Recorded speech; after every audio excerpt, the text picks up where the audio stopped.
Good morning, good afternoon, good evening to East Central Missouri and the world, and welcome to the James Strong Show podcast number 274. Thank you for joining us. Thank you for making us a part of your day. I appreciate it. This podcast was recorded on the afternoon of Sunday, July the 3rd, from the James Strong Studio in Western St. Charles County. For the first time in quite some time, I have a studio full of people. Two guests. They've been on before. In fact, the last time we had more than one guest in studio, I think it was just pre-COVID, and it was you two. Actually, I think it was post-COVID, and we were outside, not in the studio. Oh, well, yes, you're right, because I did a lot of the podcasts out in the Schoolcraft podcast, but the last time we had people in this room is what I meant. Okay. May have been that. In case you don't recognize the voices, that's Joe Schaper and Eugene Vale, and they're just back from quite the adventure. 18 days through Minnesota, Wisconsin, Lake Itasca, all in a little bitty Ford Focus. Welcome back, folks. And how was the great adventure? Well, we didn't go to Wisconsin. We went to South Dakota. Okay. You don't have to go through Wisconsin. I guess you went up the Avenue of the Saints? Went up Iowa to Minneapolis and then back down and over to South Dakota. Okay. Then back to Nebraska. Here's why I made that assumption, because when I go to Minnesota, I go through Wisconsin, but then you didn't have to call on customers on the way. Nope. You were on vacation. So tell me about your trip. Why did you go? Where did you go? What did you do? And 18 days together. That's blissful love, if you ask me. Well, we've had 29 years together, over pushing 30 if you count pre-wedding. And she hasn't killed you yet. Not to mention COVID all in the house. Yeah. Oh, yeah. Exactly. Well, Eugene, do you want to do the short, sweet itinerary? Well, we had two things back to back that we needed to attend. We're both on the U.S. Fish and Wildlife Service Outreach and Communications Working Group on White Nose Syndrome, and the annual. And White Nose Syndrome, for those listeners who don't know what that is. They've stopped. The last number was 6 million. It's probably over 10 million bats that it's killed. We were ready for COVID because we've been dealing with a pandemic in the wildlife area for years. There's now 12 species that are affected. 3 are probably going to wind up listed endangered this year strictly because of this disease. And it's a disease that affects bats. Right. It's a cold-loving fungus. Okay, and caves are cold. Cool? Yeah, it basically attacks them while they're hibernating. Otherwise, their body temperature is enough to stop it. But the hibernation is when it gets nailed. Anyway, that was in Minneapolis. And then, like, the very next week was the National Speleological Society convention in Rapid City. I'm the chairman of the cave photography section, and Joe's big in the arts and letters. Arts and letters. On Friday, I give a writing workshop with Michael Ray Taylor, who is a nationally known author and also a caver. And at any rate, why make this all working? We said, and Joe says, I've always wanted to go to Itasca and see Pipestone. And her old boss from when she worked on the River Hills Traveler lives in Iowa City. So we started, it's not exactly connect the dots on the route. Well, the only thing that was really out of the route was Lake Itasca. We had to overshoot and come back. But we went to Iowa City, Lake Itasca, Minneapolis, Pipestone, Rapid City, and then we did the Black Hills stuff, and then we came back and Chamberlain to Omaha to home. Mm-hmm. That's quite the trip. How many miles total? I have no idea. You're not a statistician. You didn't keep track of all that. I could have, but why? Well, if you're anal retentive like me, you keep track of all that stuff all the time. How many miles? How many days? How much gas mileage? But then that's me. That's why I ask those questions. the reason would have been to track the gas mileage, but with the modern cars, it tells you what your mileage is right there on the It does. thing. So I didn't bother with the miles. Sure. And I understand you ran biofuel on the way, E85, most of the way. Almost the entire way. I mean, I don't need to tell people that the gas prices are high. Yeah. But we got to Iowa. I got it at one spot for $3 a gallon. It's amazing. At the rate it was running, it was cheaper per dollar than gasoline. So when we could get it, we got it. Mm-hmm. And you've got a car that can run on E85, Right. I guess. Sure. So when did you leave? When did you get back? I mean, how was the weather? You're going to make me get out my calendar. Maybe Joe knows some of this. Well, we left on Friday, June the 3rd, Okay. and we got back on Monday. I think was it the Tuesday. No, you're right. we Monday. got back late on Monday, which was the 19th, I believe. Okay. 20th. 20th, yeah. 20th. Okay, very good. That's a long trip. Yeah. Well, the thing is, it was punctuated because two of the conferences were, established. They were things we were going to anyway, and then we kind of put vacation pieces in between them. Mm-hmm. Mm-hmm. And they were multiple days, though. I do have to say that although we they still had one at Cookeville, Tennessee. We did one in Helena, Montana. That was a longer trip. Well, now, you can do these trips now, I guess, because you're both retired, semi-retired, I guess. I mean, to me, 18 days is something I just couldn't do because I've got the day job. And I mean, a couple of years ago, maybe last year, I guess about 2 years ago, before COVID, we had an opportunity to do a Holy Land tour. And I wanted to go, my wife wanted to go, but it was 2 weeks long. But then there was also another week they'd throw on it if you want to go up into Jordan. Well, if you're in that part of the world, you're probably not going back. So I said, look, if we do that, we have to go to Jordan. That turns it into 3 weeks. That's a 21-day trip. I can't do it. The only thing we did before we managed to hit the retirement is we did take the time for our 25th wedding anniversary. But other than that, no. In fact, I've retired from the state parks. I hope I'm not aggravating anyone, but I often said I would love less vacation and more money. They could cut out a week's vacation and give me a 2% raise. It'd be a wash, but I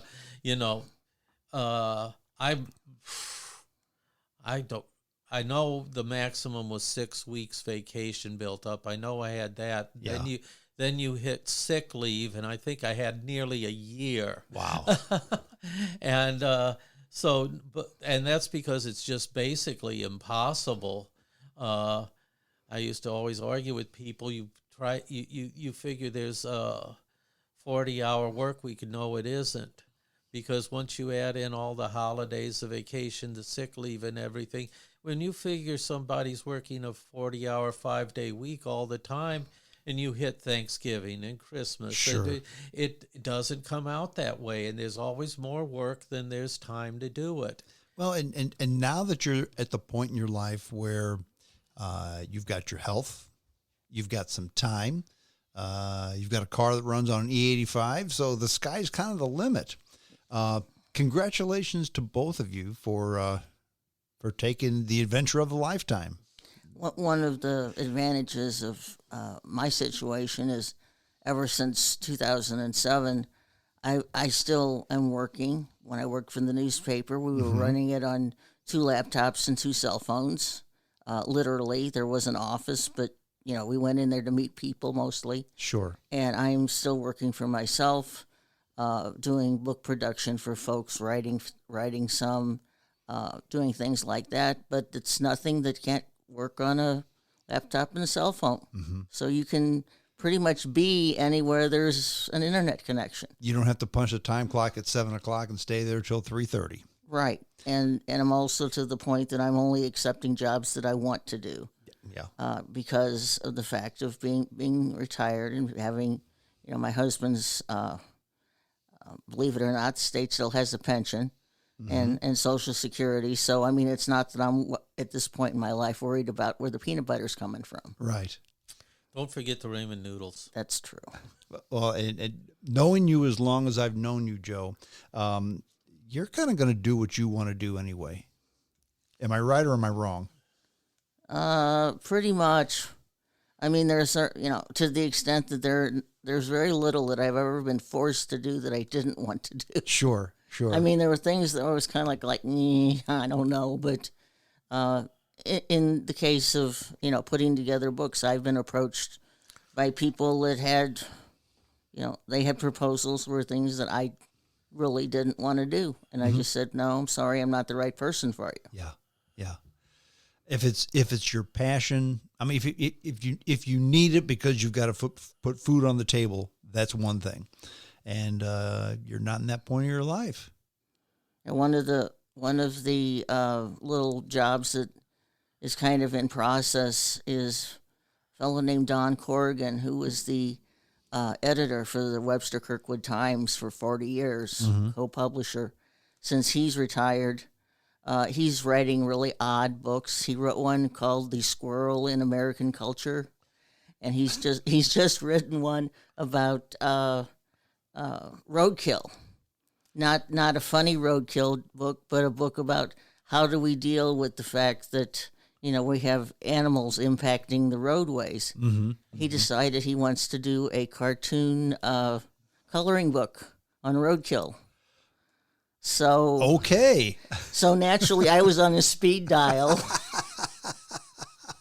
and by the end of the first session, we had come up with the idea that Terry the turkey vulture is going to tell in verse the story of the roadkill he encounters. Well, now are you writing this book with him? Are you behind the scenes to build the infrastructure? What do you do? What is your part in this eclectic? I guess it would be a novel. I don't think it's a no. It's a coloring. It's a coloring book. Oh, okay, 24-page coloring book. Okay. He is actually, well, I'll put it this way. When we were discussing this, and he said, well, we need a character, and I mean there were vultures circling over Eureka. Okay. And I said, well, why not a turkey vulture? Because he's an expert on roadkill. He also has a lady who is going to do the drawings. He's doing the majority of the writing. And I'm the production person, taking all of that, putting it in design, dealing with the printer, that sort of thing. Just kind of a lot of the back scene stuff. Right. When you think about writing a book, I mean, I think everybody's had a dream of writing a book, either the great American novel or their life story or what they wished was their life story, but there's so much that goes on behind the scenes, and that's where you help folks out. Right, because the what I am doing mostly is like regional publishing. I'm not doing things, we're not going to the whole New York or LA, becoming an instant millionaire bestseller, but a lot of people have a story to tell. Sure. In this case, Don's going around doing book signings, and he says, I just want something for the kids, for the grandkids, just something that, they're not up to, an adult book yet. There's a local author, I'm sure you two know him, Ross Malone. Yes. Who is, he's a former teacher, he's a tuba player, and I don't know how many books he's written, all on history, mainly Missouri history. And, I mean, that was the guy's passion. When he was done teaching school, he said, I want to write books. And he did. And boy, has he written books. He's written about 15 or 16 of them. Yeah. Like you said, mostly Missouri history. Yeah, yeah. I will mention, and I'm not trying to drum up business for Joe, but there's a lot of we'll publish your book scams out there. And, they'll publish your book, and you can expect to pay a lot to have them publish your book. So. Sure. And you have to buy the first 1,000 copies at so much a pop. And I've heard of those scams. Well, and this is the difference with what I'm doing is people say, well, how much is it going to cost? And, I come out of a blue collar background, and I basically said, depending on the service, it's going to be $20 or $30 an hour, which is fair. Sure. I mean, it's actually cheap, but I can't tell you up front that it's going to be X amount. Because you don't know how many hours it's going to be. You have no clue. Yeah. But to me, that's a whole lot more fair than the people who are basically doing vanity printing. Because at the end of this, these people they've bought this, they've got books, the marketing and the selling is on them. I mean, it's not something that I can advise them, but they're going to have to hustle at the end, just like Ross does. He does. To get it out there. But to me, that's a whole lot more fair than having somebody rip you off for $5,000 and then Sure. you just sit there. Exactly. Let's get back to the story. Well, I mean, this is kind of an offshoot of that because it's my big deal is I don't like the word retirement because retirement to me means, okay, you're sitting around watching television until the day you die. It's doing the things that you want to do that you've maybe always wanted to do but couldn't do because of the 40-hour-a-week day job. Okay, you two are doing that now. Retirement means you put new tires on the car.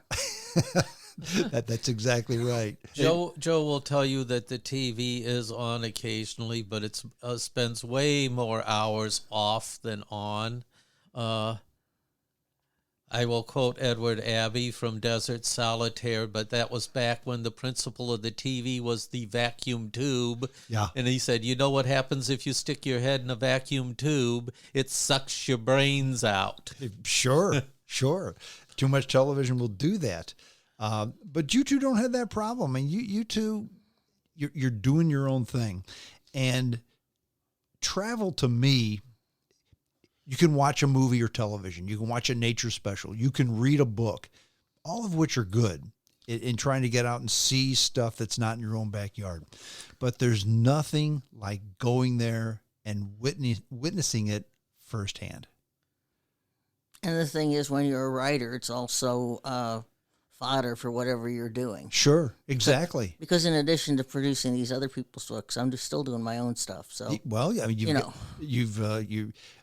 you've got the poetry books that you've done Right. for quite some time.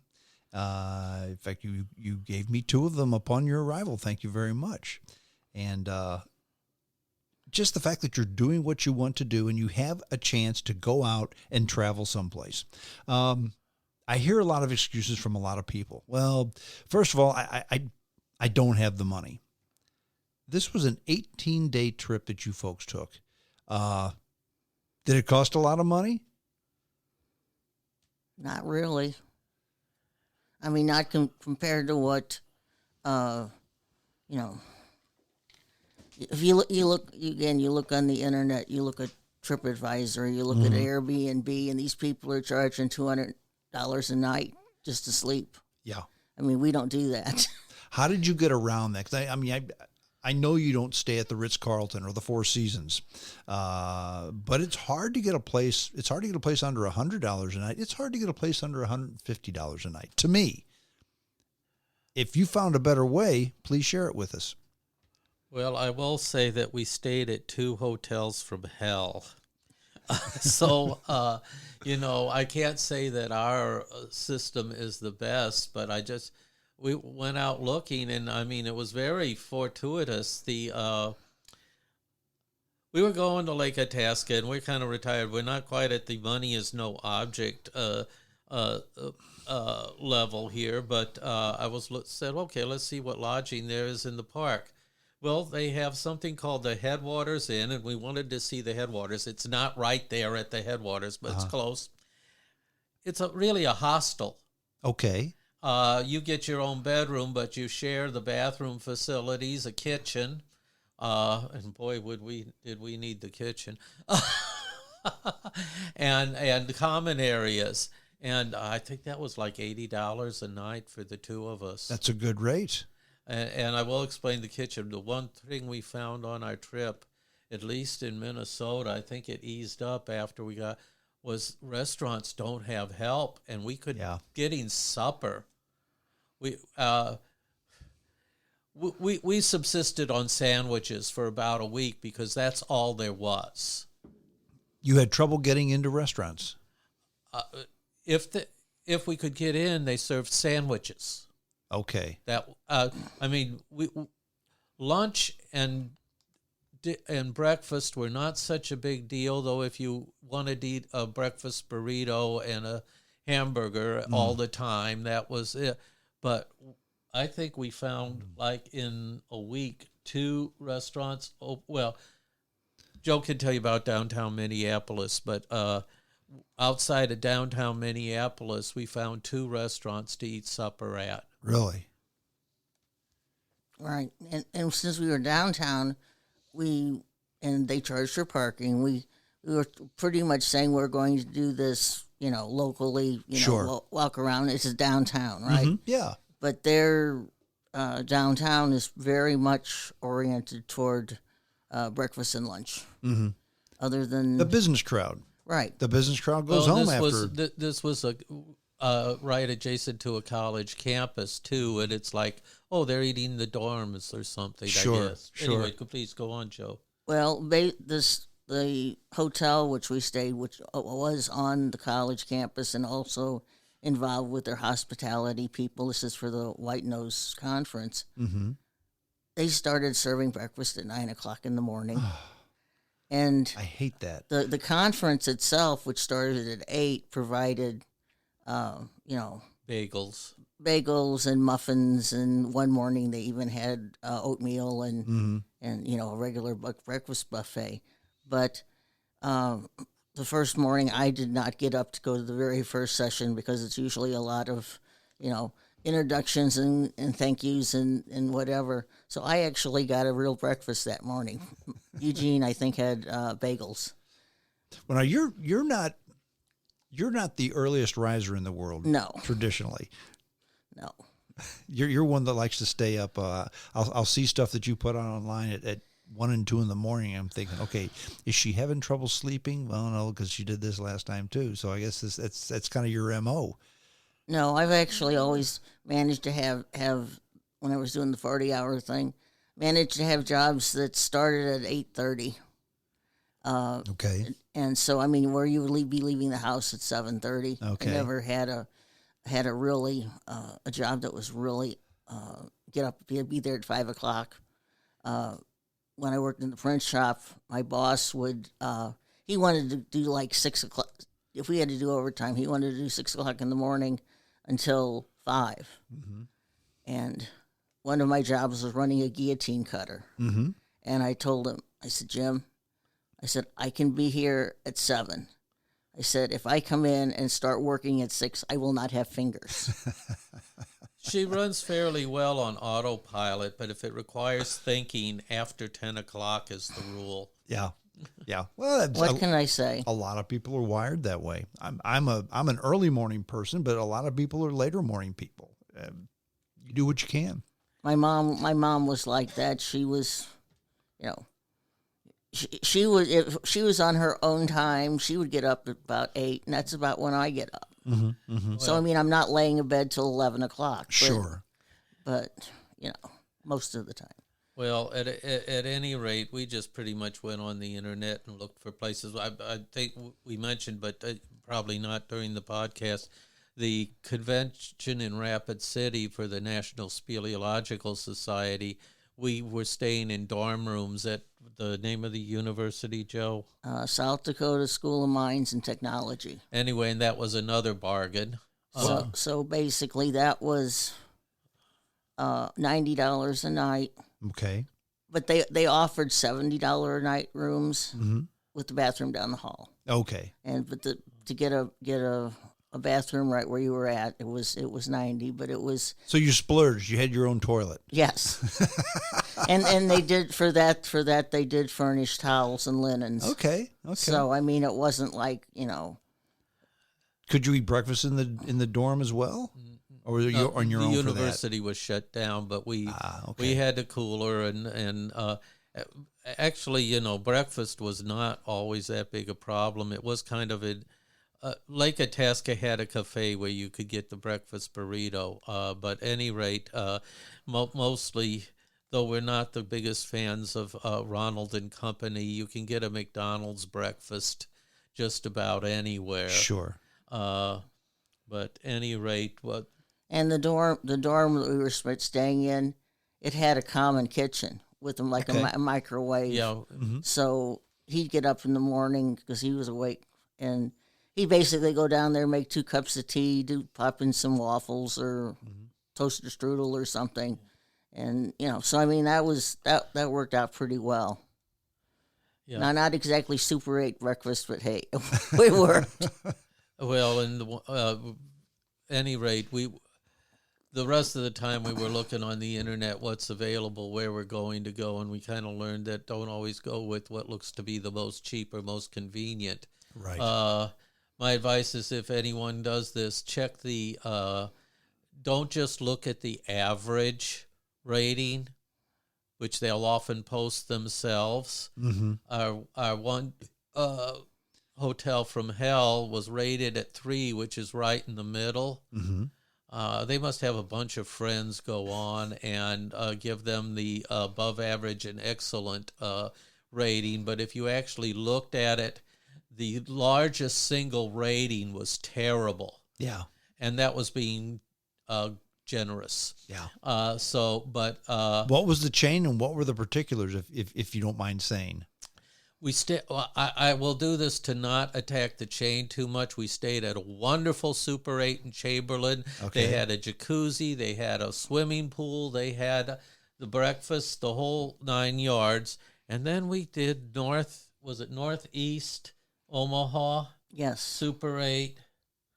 Oh, my God.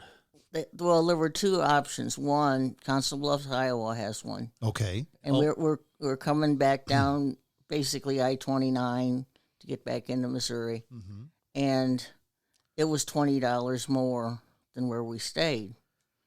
But it was probably worth it, quite frankly. Omaha actually has 4. We just picked this one because it was closest to our route. Sure. But anyway, the staff did not speak English. The security lock on the back door had been ripped off. The wires were dangling out of the wall. There were junk air conditioners and refrigerators stacked in the hallway. The sidewalk was crumbling. Did the Wi-Fi work? No. The Wi-Fi didn't work. No breakfast. The lights, no breakfast. The lights, not all the lights in the room worked. Wow. My only blame to them when we couldn't find the place, it took us 3 shots, was that when we called and asked them, where are you, the person who had poor command of English just kept telling us to use the GPS on our cell phone, which is what we had used, and didn't take us. And we later discovered, and this is a corporate problem, the address on their website is not the address. Oh. Other than that, and this was the problem. Since there were 4, we had put the address in to get us to the right one. Sure. So anyway, well, you're right, and management can certainly affect the hotel. Super 8 that's the Comfort Inn chain, I think. Wyndham. Okay. I like to stay in Hilton properties only because the beds are consistent. To me, the number one thing about a hotel is the bed has to be right. Because if the bed's not right, you don't sleep. It's the only reason you get a hotel, the main reason you get a hotel. But it also has to have coffee in the morning. Anyway, I don't know what time we have, but we had, I pretty much told you the bad surprises. We had a number of really good surprises. Yeah, let's concentrate on those. Because you're always gonna have the bad, and you have to take those with a grain of salt. And I'm going to let Joe tell you the story after this brief introduction. But you mentioned seeing the stuff on TV or pictures or whatever. The one problem with that, of course, is someone else is deciding where you look. That's exactly right. You're right. Anyway, we went to the headwaters of the Mississippi. And do you want to tell them what happened, Joe? Well, we were just going out there. It was the day to go out and look at Lake Itasca. Mm-hmm. And we got there, and there were several Native American guys standing around with drums. And I went over there. I've got actually have an Osage made drum. Okay. And years ago was doing the drum circle thing. Went over there and asked him what was going on, and he said, "Oh, the water protectors are having a ceremony here today." And it ended up, it was... And who are the weather protectors? Water protectors. Water Okay. protectors. Okay. And they are a group that is... Basically, they go out and pray for the Mississippi River. Mm-hmm. Okay. And so they some of them are Native American, some of them are just activist type folks. Mm-hmm. Some of them are related to the folks that had the water camp in South Dakota when they were protesting the oil pipeline. Mm-hmm. So basically, and there's also a interfaith company, or it's not it's a nonprofit called Minnesota Interfaith Power and Light, but they had. That's what their name is. Yes, it's not the electric company. They're talking about a whole different type of power and light. Okay. So we went out there just to look at the water, and I somehow ended up into this interesting water ceremony. Now the funny thing about this is they were talking and doing all of this thing, and they said that. At the same time, and they had people on a cell phone. At the same time, there were people down where the Mississippi runs into the Gulf, Mm-hmm. who were doing the same thing. Oh, cool. And after their little ceremony, actually, I got involved with the circle because it was like, hey, this is pretty neat. But I did go over and tell the people who were putting it on. I said, this is very serendipitous. I said, first of all, we're from the confluence. Mm-hmm. I said, so we're from halfway between you guys and the Gulf. And the second thing is, I just got elected chair of the Merrimack River Recreation Association, which is a planning and networking organization who takes care and tries to coordinate the use of the Lower Merrimack, which is the first large tributary of the Mississippi south of St. Louis. Mm-hmm. I said, so even though, and they do have their people, in addition to doing their drumming and whatever, they do have people that are out there, doing planning and networking and trying to keep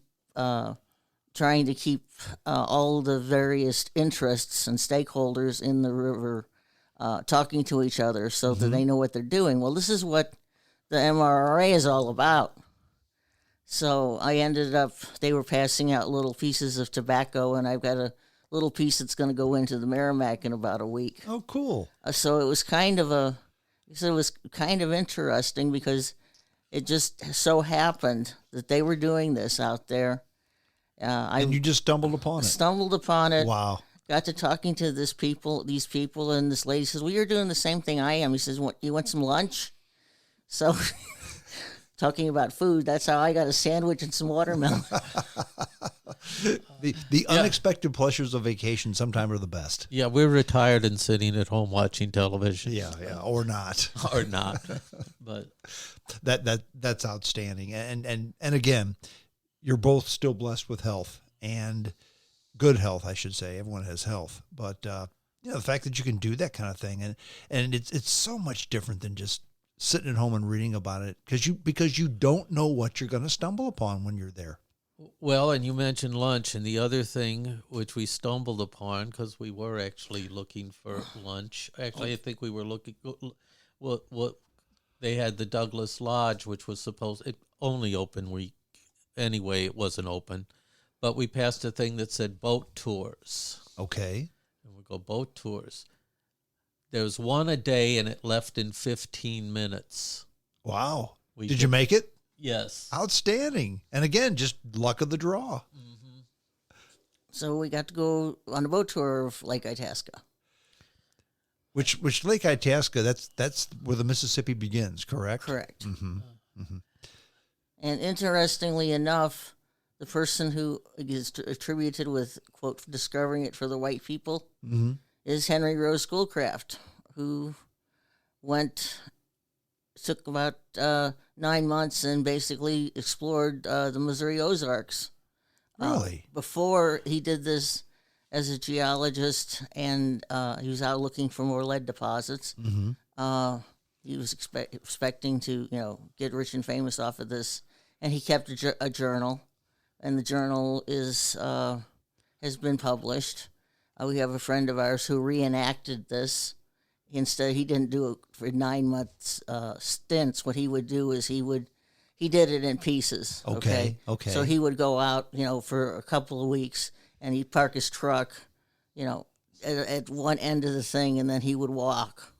He would walk and camp until he got back to his truck. But so we had to tell Rick about this, Henry Rose Schoolcraft up north. But it was, there's probably, and I'm totally guessing, it's maybe 1,000-acre lake. Mm-hmm. It's not little and it's not big. You can see from one side to the other. Mm-hmm. Mm-hmm. And it is also fed by 2 other lakes. This is all glaciers, where the glaciers have come over and made all the little 1,000 lakes of Minnesota. Mm-hmm. And the question is, where does the Mississippi really start? Because there are little feeder lakes that come into Lake Itasca. Exactly. But we went out and looked at one of the feeder lakes, and I mean, you could literally see from that lake to the other. There was maybe, what'd you say, about 300 feet that was the feeder stream. Right. So, it really is Lake Itasca where all the water comes and then continues. Mm-hmm. Now, the one thing that I don't know, and I'm still investigating because, of course, I'm a geologist, I don't know much about glacial geology. I know very little about glacial geology. But where is that water coming from? It's coming from under the lake somewhere. Sure. And these other little feeder lakes.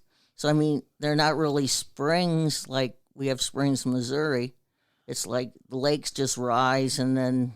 Is it groundwater that finds its way to the surface? Right. That's a question. I don't know. Well, I mean, that's what a spring is. Sure. But one of the issues is, around here in Missouri, at least south of the Missouri River, the bedrock is very close to the surface. Right. If you've got 10 feet of soil over the rock, you've got a farm. Mm-hmm. And otherwise you raise rocks and trees. Mm-hmm. But up there, the glacial debris goes down hundreds of feet. So it actually really is more like a riverbed, like the sand and gravel along the Missouri. Sure. Where the groundwater that eventually flows out onto the surface. But this is something, unfortunately, they did not have a lot of information about the geology. There was a lot about the history of the lake and a lot about the resources, but not much about the hydrology. When I go on vacation and I go to a place like Lake Itasca or someplace that, okay, I want to know more about this. Normally they have umpteen bajillion signs where you can read and learn as much or as little as you want. You can hit the high points or you can spend the whole day reading signs. Did they have this type of thing at Lake Itasca? They had a bajillion signs, but not on that question. Okay. But you said that this is a Minnesota State Park, and since you mentioned it, I will go. I've got one up on Joe. We have now been to the beginning of the Missouri River and the beginning of the Mississippi River. I've been to the beginning of the Ohio River. Now, the beginning of the Missouri is a Montana State Park. The beginning of the Mississippi is a Minnesota State Park. Mm-hmm. The beginning of the Ohio is downtown Pittsburgh. Really? That's the confluence of the, don't tell me, the Ohio, the Monongahela, and the Susquehanna? I think it's the Allegheny. Allegheny, thank you. Yeah, and I know that because that's where the Pittsburgh Pirates played baseball, Three Rivers Stadium, and Mike Shannon would always name Bang Bang Bang. That's the only reason I know. But well, and that's when Joe talked about where does the Mississippi start. I mean, that's this case with the Missouri. It's where the Jefferson, the Madison, and the Gallatin come together. And why there?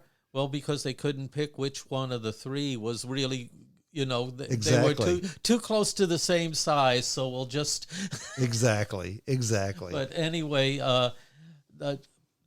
between the boat tour and our last day there, when I got up early and I got to the headwaters. Oh gosh, the mosquitoes were terrible. But anyway, to get some pictures without hordes of humanity around there, because it had been Sunday afternoon when we were there the previous day. And then they have what they call a wilderness drive, which seems kind of contradictory. You drive through a wilderness. There is actually a wilderness area, and you're on one border of it, but you're supposed to see wildlife. Between it and the boat tour, I got good pictures of swans and loons. Sure. He didn't mention this. He said I hadn't been to Pittsburgh. Mm-hmm. He has not been to Cairo, Illinois, where the Ohio flows into the Mississippi. That's right. We were at Paducah, but not Cairo. I was on an Army Corps of Engineers towboat RRAT trip, in which we got off at Cairo to come back, and you could see the blue waters of the Ohio flowing into the green waters of the Mississippi, which means obviously Pittsburgh is now on my list, as well as Louisiana. I've never even been to Louisiana. Okay, but to go down and see where the Mississippi goes. The Mississippi is huge there. It's like it's still the Mississippi, but for all intents and purposes, it's the ocean to me. Well, actually, I had to explain to some people from Minnesota why the Missouri wasn't the Mississippi. Because, that's the larger drainage. Right. Well, do you know why? Tell me. It's an accident of history. How so? There was about 150 years between and granted, Schoolcraft was 1832 for the source, but Marquette and Joliet made their trip down the Mississippi in what year? 1673. Okay. Lewis and Clark were 125 years later. They were, yeah. So it's because the Mississippi was explored first on the books. And I will say this is explored by white people. The American Indians knew it was there all the time. Sure. But I mean, but who wrote it down? So I get what you're saying.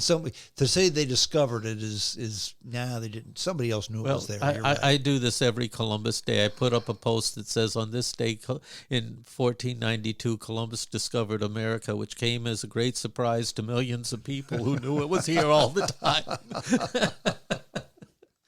Absolutely true. Your next adventure? Pipestone. You want to talk about the significance? This is your geology wishes here.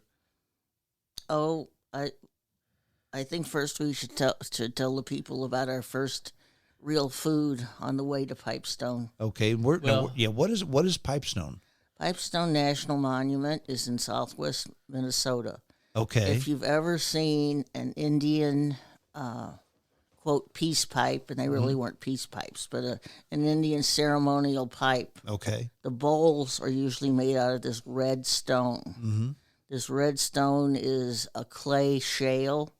It is very soft. It's softer than your fingernail, so it's pretty easy to carve. And pipe bowls and little animal figurines and things like that were carved out of this by Native Americans and traded across the country. In even prehistoric America, there were some that were found over in Coquia Mountains. This is the only place that red clay shale is found, and it's a national monument because it's a really neat rock. Mm-hmm. It is, like I said, it's very soft. Above this is a layer of quartzite, and the quartzite is a sandstone that has been metamorphosed, made a metamorphic rock, Mm-hmm. which is extremely hard. So in order to get this nice soft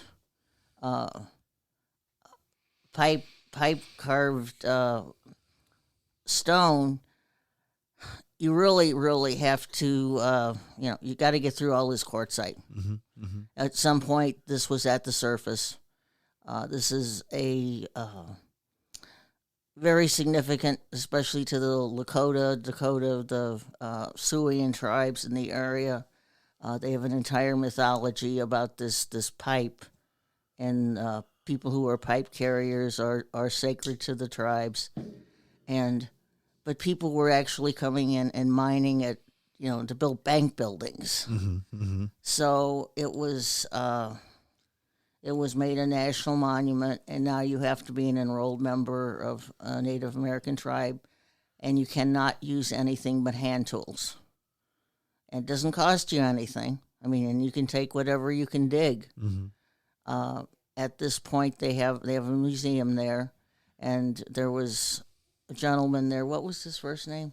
His first name was Mark. It's Mark Patterson. Yeah, he Patterson. He actually is a Native American who was, he was carving stuff Mm-hmm. as a display, Mm-hmm. to show people how it was done and answer questions. Mm-hmm. And it just fascinated me that there was a rock, that there was only one place, that you can find this stuff. And it's kind of like a weird thing to have on a bucket list, but it was on the bucket list. And being the geologist that you are, you've scratched that off the list. And Very good. it happened to be on the way that we were going anyway. So Mm-hmm. Mm-hmm. That's very cool. The official name of the rock I'll mention is Catlinite, after the artist George Catlin, who showed up and painted the Indians, and he was the white guy who found the stone, so they named it after him. Because no one else knew the stone was there until he. That's funny. Even though they'd been quarrying it for centuries. Sure, sure. the town of Pipestone, Minnesota, a lot of the buildings downtown are made out of it. Oh, cool. Mention the keepers of the pipes, and then you can backtrack about the dinner. But we got into Pipestone, the gift shop, gallery, culture center in town that we went to the next day. The old railroad station in town is now like he says, a gift shop, cultural center, whatever. Outside on the lawn, there is a pipe, a pipe sculpture that is at least 40 feet long. Really? It is huge. It's up at an angle, and then it's got, sculptured feathers beneath it. Mm-hmm. It's run by some people called the pipekeepers.org, and they are basically people trying to keep this culture alive. Mm-hmm. They also do have the stone available for people, basically Indians who can't go in there and dig, and a lot of gift shop type things. Okay. The St. Clair Historical Museum we're going to be having an Indian, basically an exhibit. We're going to have some people come in, talk about Native Americans, etc. in October. So I was up there kind of on a buying spree to, get a pipe or two for the museum. Okay. But had an interesting character in there to talk to as well. Yeah, the official name of the place is Keepers of the Sacred Tradition of Pipe Makers. Wow. That's it's a long name. Back up and tell them about the Midtown Cafe, and then we can move on to the Black Hills. Already mentioned about the fact that we've been living on sandwiches. Right. We were really, really looking just for like a blue plate lunch, and got off the highway in this little town called, Something American Youth. Now it's young America Minnesota, but there's another thing. Anyway, there was an ad on the highway for a place called the Midtown Cafe. Actually, I found it on the GPS. Okay. thing, but go on. Anyway, so lots of pickup trucks, looked like it had great potential, and walked in. And if you ever listened to Garrison Keillor, he talks about the Chatterbox Cafe. Yes. This is the Chatterbox Cafe. There's people. When people walk in the locals, you're gonna have the usual. There's right around the front of the place. They've got stools all occupied by old men. Eugene and I went in there. We lowered the age by quite a bit. We were the youngest people, including the staff. Yes, Really? Yes. Nice lady with curly gray hair. Can we help you? And we actually got a really nice, roast beef lunch. A proper meal. Right. With pie at the end. Wow. Yeah, the Midtown Family Restaurant, and let's see, where is this? Oh, come on. I had it. Norwood Young America is the name of the town. Okay. The whole thing, Norwood Okay. Young America. I think it beats Chattanooga for the length of the name there. Wasn't Young America, Minnesota, a clearinghouse for giveaway stuff? Like send your 10 box tops in and you get a free toy type of thing? I'm thinking because I used to do that quite a bit. And Young America, Minnesota seemed to be a place where you sent a lot of that stuff. But anyway, from Pipestone, we went to Rapid City in the NSS convention. And Joe did the hydrology field trip and noticed what? Toot toot. What? Well, she noticed a lot of things, but there's a 1880 steam train. Oh, very cool. Well,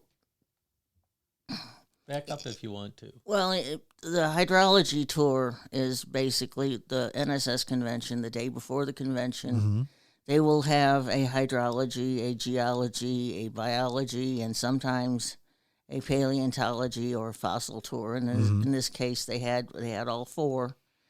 But instead of having, in deference to COVID, we were in vans, 15 passenger vans. And the gentleman who was our van driver, we were going around springs, sinkholes, karst, which is the kind of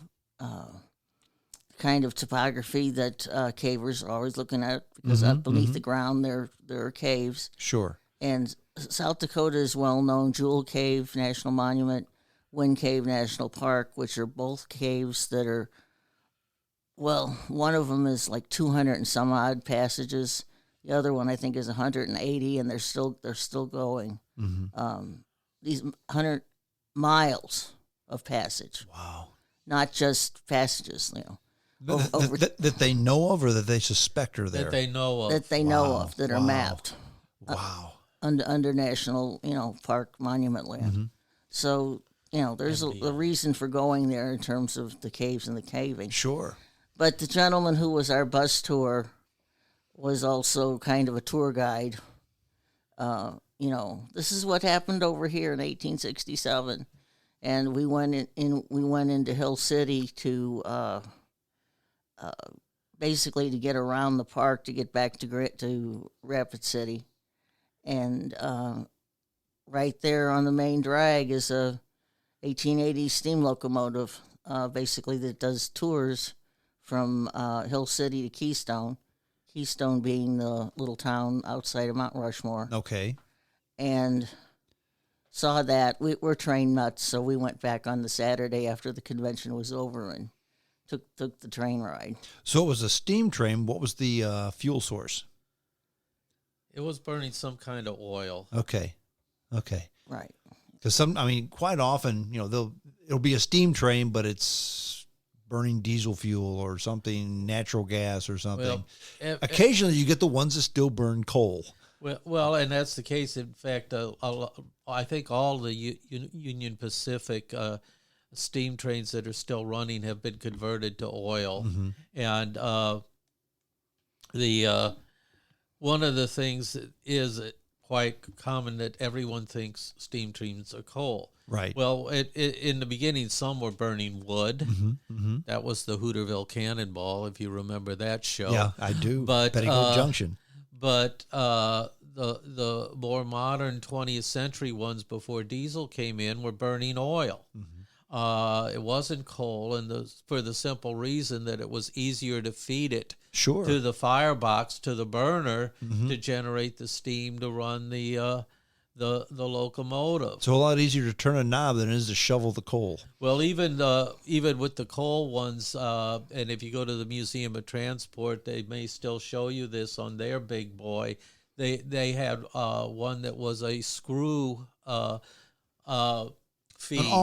An auger feed into the firebox, because a person could not no way keep up with the demand that engine was putting on it. But anyway, this one was burning some kind of oil, which we know from the smell more than from research. But anyway, Joe spotted this steam train. Did you get a ride on it? Yes. Very good. This little story, which is an aside, I think you will get a kick out of with your redoing your Jaguar.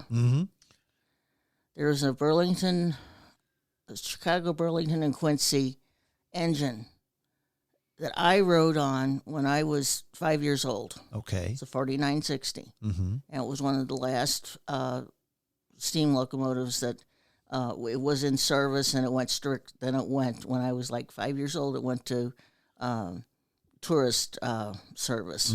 It cleaned it up, and then I went to Mexico, Missouri, and went up to Hannibal from St. Louis on this train.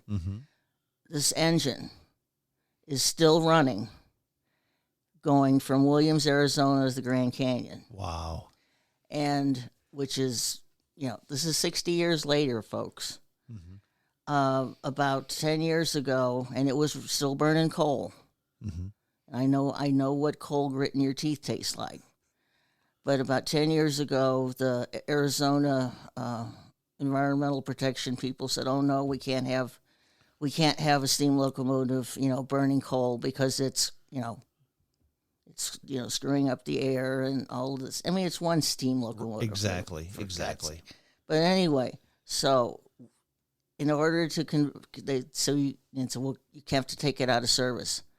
They took it out of service, and they re-engineered it to run on vegetable oil. Okay. The Willie Nelson, I'm going to go from, the fry cook to fry cook and run my bus. Well, this steam locomotive that I rode on a long time ago is now an alternative fuels biodiesel. Wow. Wow. Which is pretty crazy, and it's still running. Yeah, and those old engines, I mean, you can rebuild them countless times. You really can. New bearings, new cylinder jugs. You just keep replacing and rebuilding. Well, that's actually why diesel replaced steam. Wasn't the power or anything else. It was labor costs. Yeah. Because, yes, you could keep doing this stuff with steam, but it was incredibly labor intensive to maintain them. Yeah, not only do you have to have the fuel source, but you've got to have the water source.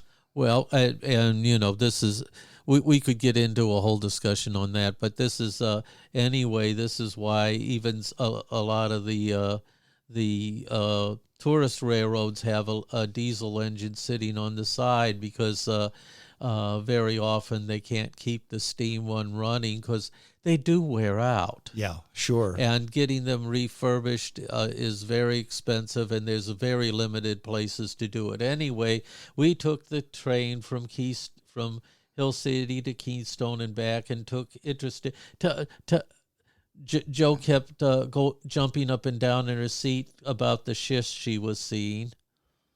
Basically, this was a nice, bright, sunny day, and the sun was just reflecting off of the mica schist, the rock out there that, and it would like flash. And what is this rock? Well, mica schist. Schist. Okay, I don't know what that is. Okay, It's again a metamorphic rock that starts as shale, Okay. and then it goes to mica, and mica is it's part of granite. It's also an interesting rock because it forms in books. The Pages. crystals just form. Okay. And the most, if you can think of glitter, Okay. little kids' glitter, Sure. which of course is plastic, but basically that's sort of what mica looks like. So it's natural glitter. Mica was used around the turn of the 20th century for car windows Okay. as opposed to glass. Mm-hmm. It was also used in coal furnaces as the window because glass would melt at the temperature that you were. Okay. And I can't remember where it came from, but there's a show tune called "With Isinglass Windows You Could Roll Right Down." Oklahoma, the Surrey with the fringe on the top. Well, So isinglass is glass Mica. made from mica.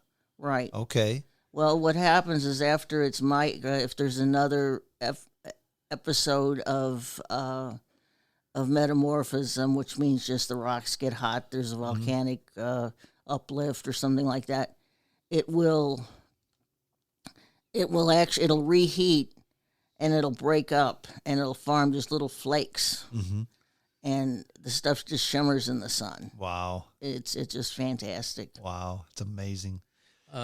There's another metamorphic rock of granite called gneiss.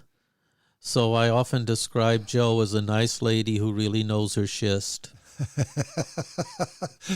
Say that 3 times fast and then expect to be on the radio. If you're a geologist, there's an entire little geological pod out there in the universe. So it's not just Eugene. This is well known. So once again, a lot of the highlights of the trip were things that you didn't expect to see. You didn't go on the trip to see this, but things happened. Schist happened, right?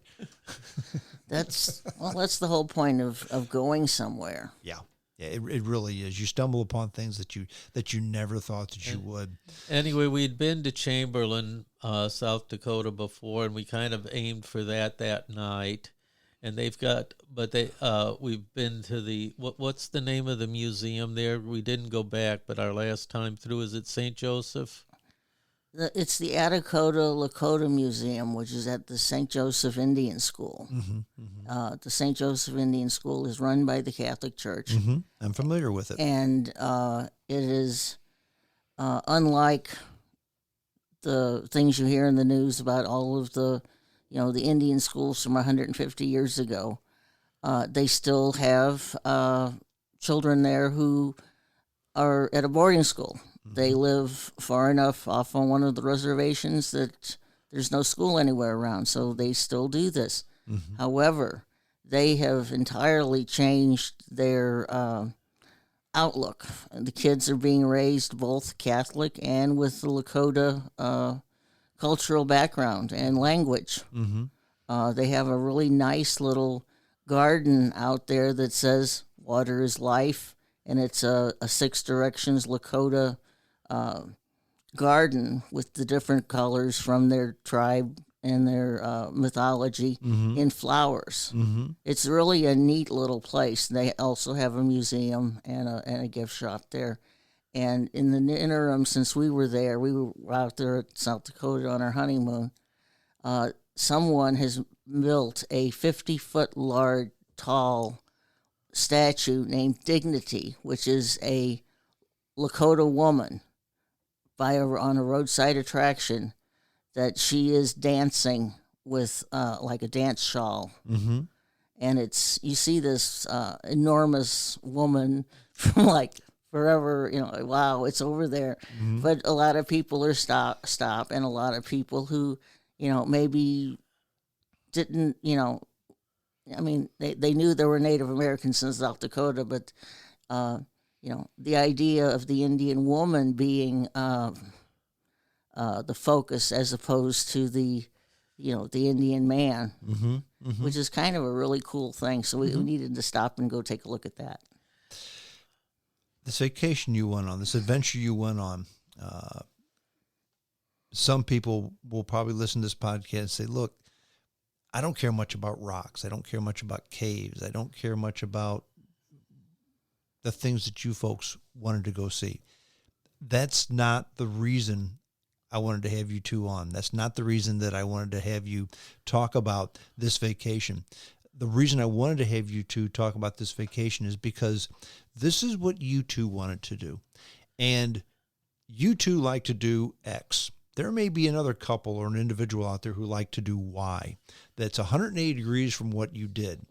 That doesn't make you wrong, them right, or vice versa. The reason for going on these vacations, the reason for going on these adventures is because you're doing what you want to do. And kudos to both of you for doing that. I just think that's what vacation is all about.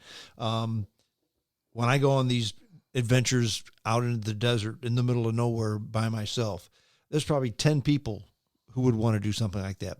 But I'm one of the 10, so that makes it okay. It's all about what you want to do, right?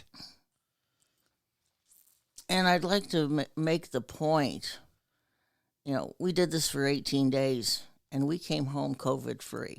Mm-hmm. And so you can do it safely. You can do it safely. And the reason we did, there were 839 people at this caving convention. Mm-hmm. And there were people who somewhere along the line in their journeys, we got emails afterwards saying, I'm so-and-so and I'm COVID positive. And if you spent some time with me, be aware of this. Right. We looked at what we were doing and what the convention was offering and made some decisions. They had a howdy party that was outside. Mm-hmm. No problem. Then they all got on buses and went over to a show cave. Mm-hmm. And there were people off of those buses that came back early on that were positive. Mm-hmm. Normally, one of the big things that the convention does is they have a banquet at the end. And this was like 800 people eating together in one big room. We looked at that and said, nah, I don't think so. Mm-hmm. And we were with our friends and we were doing stuff and going to sessions and, we weren't being, you weren't isolated. being antisocial. No, but looking at the things that they had and the offerings they had and said, I don't know about that. Sure. Yeah, one of the big things which is kind of disappointing is they have this huge photo salon. There's some fantastic pictures of caves that people have taken, and it goes on for hours, but you're packed in a theater, and we decided to skip that. Even though I'm the chair of the photography section, we just said, there's too many positives, and you're sitting next to each other, and there's a lot of people, and we skipped it. Yeah. I will mention, because we may be running short of time, but we did do a stop. Our last stop was Sioux Falls, the actual falls in the city. And I'll leave it there if there's not time. But that was our last stop before Omaha and that interesting adventure, and then home. We were going to go to the Union Pacific Museum in Omaha, but guess what? Like every place else, it's closed on Monday. Oh, for crying out loud. I've never understood this closed on Monday, because there's enough 3-day weekends and everything. And why is Monday so much different than Friday when you're talking about a weekend? But so we just came home. Yeah. Yeah. The other thing is to get off of the interstate if you can. At some point, you have to take the interstate because you got time to make. Sure. But we got down to St. Joseph and said, and we had to get over to the other side of the state. So we came over US 36 instead of going into Kansas City and all that craziness and coming across on I-70. And you see a whole different world when you do that. Oh, yeah. I would like to nominate I-90 as the most boring stretch of road in the entire United States. Until from the Black Hills to Minnesota, it is deadly. You talk about I-90, and is it I-90 or I-80 that goes through northern Nevada? That, they say, is the loneliest road, and I've been there. I didn't say loneliest. I said most boring. Well, okay, maybe there's a difference there. Yeah, it goes through Elko. It's I-80 that goes through there, and yeah, it is not boring though. But it is lonely. Not many people going through northern Nevada. Well, very good. Do you folks have another adventure planned? Tentatively, at least. Montana? Now, when I say plan, that doesn't necessarily have to mean, okay, yes, and we're leaving on the 17th of next month. It can just be, you know what, we're going to go here about then. That's planning to me. Well, it all depends on exactly what happens, but one place I would like to go this year, if it's possible, is in southeastern Montana. They have on the Crow Indian Reservation, they have something called Crow Fair, which was actually invented by not the Indians. It was actually invented by the local traders to get all of the Indians into town to buy things. Okay. But it's the equivalent of about a 4 or 5 day powwow. Okay. And they apparently have, when they come in, they camp there. I mean, it's like TP City. I would love to go see something like that because of it being west. The powwow, a lot of the things are horse related. They're outside. They're not just, inside of a little, auditorium. So that's one place I would like to go. We've both. One of the things that's happened with freedom, I suppose, is since we last talked to you, we lost my aunt who was 91, and a couple of years before that, it was Eugene's mother, and we greatly regret losing our elders, but now we have the freedom to go and not worry that we're going to have to come back because something's happened. Right. So, I mean, there is kind of a little gap there, if you're lucky, between being responsible for other family members and, 10, 15 years before you get into that situation. So we're trying to take advantage of it. Well, kudos to both of you for doing just that. I will say we're not just focusing on American Indian stuff, but that's what we've stumbled on in this case. And with the Crow Fair, it's kind of research for a book a novel that Joe has been writing. Really? Right. Okay. To wrap up, you want to share that, or is that another story for another day? The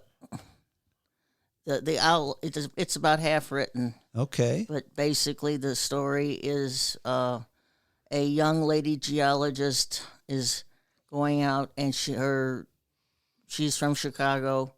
She has a mentor who is a minerals manager for a BLM who is on the verge of retiring. She is living in Billings, Montana, and her challenge is to go and negotiate with people on the reservation and the BLM to get her company to do a coal play in southern Montana. And the idea is this is not coal for burning. This is for coal as feedstock for plastics and for other recyclable type things. And the idea is that the coal mining is not going to be done just strip mining and leave, but actually done in a responsible manner. And about halfway through this, I obviously know the geology. I don't know so much the cultural aspects, which I'd really like to learn more about before I do get to that point. And I've actually talked to some people. They have a junior college on the reservation, and I intend to have them vet my manuscript before I try to actually publish it to make certain that it's accurate. It's accurate, and I'm not stepping on anybody's toes. But you also have to have some conflict between cultures and between things like that. So it's a novel I'm working on, and there's personal conflicts in there, of course. But Well, very good. And I know you've written books before on poetry and other things. If someone's interested in anything that you've written, how can they get a hold of you or your books? the easiest way would probably just to get a hold of me through Facebook. Okay. Joe Schaper, Schaper, and my picture on there has a cowboy hat on it. Otherwise, my email is joe.a.shaper@gmail.com. Very good. And that would be the two ways to get a hold of me. I've done 3 poetry readings this year and have gotten a lot of applause because I write poems that are narratives that tell stories, and sometimes they're even funny.